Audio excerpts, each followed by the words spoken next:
We begin KVUE News at 6 with breaking news from the University of Texas tonight. Less than a month after being charged with felony domestic violence, Texas men's head basketball coach Chris Beard has been fired by the university. Thanks for being with us tonight. I'm Brian May. And I'm Quita Culpepper. Chris Beard is officially out of a job. The men's basketball coach has been erased from the team's website and will not finish the current season.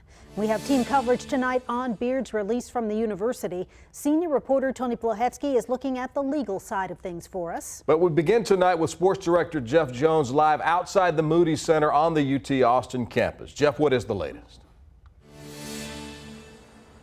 You know, guys, it became official around 1:30 p.m. Chris Beard, after a year and about a quarter here in Austin, the Chris Beard era has come to a close. I actually spoke to some fans earlier who said that they wanted this decision to come down 24 days ago on the very first day when Beard was arrested and charged with that charge of felony family domestic violence. Now, the university let us know this afternoon that it exercised, quote, thoughtful restraint while waiting for material facts to emerge. As those facts came to light, the school determined Beard's actions did not meet the standards set for a UT head coach. Beard's team sent a letter to the school describing the former coach as a, quote, innocent party. That letter also states he wants to be compensated because they don't believe charges will ever be brought against him, and they believe he was fired without cause. Now, that's their take on the situation. UT's legal team has a completely different take. Their response came with this statement that read in part, Mr. Beard's fitness for service is not contingent on whether he is also convicted of a particular crime or whether those charges are dismissed at some point. Now, whether this termination is with or without cause will end up being a multi-million-dollar decision, and it's a decision that it appears UT has the legal upper leg on. We actually have a copy of Chris Beard's employment contract right now, and this is what Texas is going to lean on in this case, in this argument that could go to court. And right here in the suspensions and terminations section, line 12 is exactly what they're referencing. It basically tells us that the team can fire Beard if he, quote, shows any conduct that the university administration reasonably determines is clearly unbecoming of a head coach. And today the team tells us that what Beard has done so far and what he's been accused of meets that standard. Later in the show, we're going to take a look forward and tell you how today's decision will impact things from a basketball perspective and who will lead the team from here on out. Quita and Brian. KVUE Sports Director Jeff Jones live on the UT campus. Jeff, thanks. We'll check in with you again in just a few minutes from now.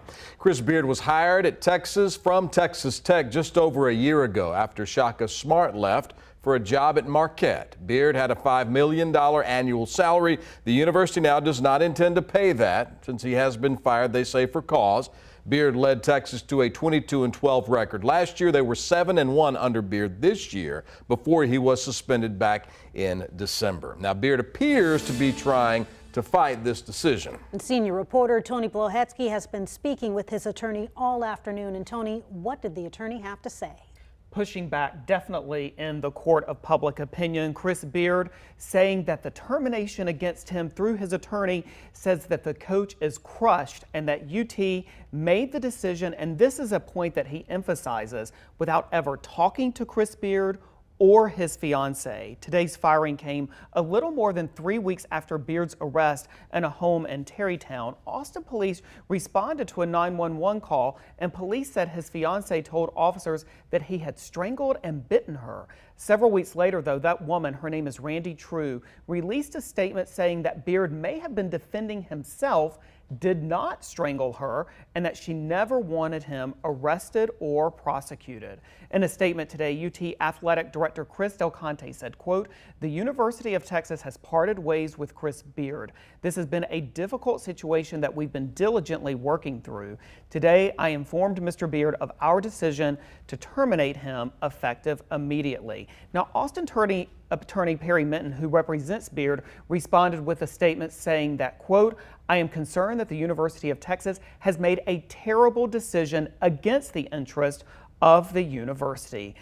Again, as we first reported yesterday, the district attorney's office here in Travis County says it is still evaluating the case and whether or not it will go forward in court. But again, as we have been mentioning, that is a process that could happen quickly or not as prosecutors look at all of the evidence in this case. And again, as I mentioned at 5, keep in mind, of course, that the administrative decision made by the University of Texas is completely separate from anything that may happen in the criminal justice system. Important to note that, and important to note that we haven't heard the last of the story from the University versus Beard side and the legality issues as well. That's right. Exactly. Thanks, Tony. Thank you, Tony. Senior reporter Tony Polensky.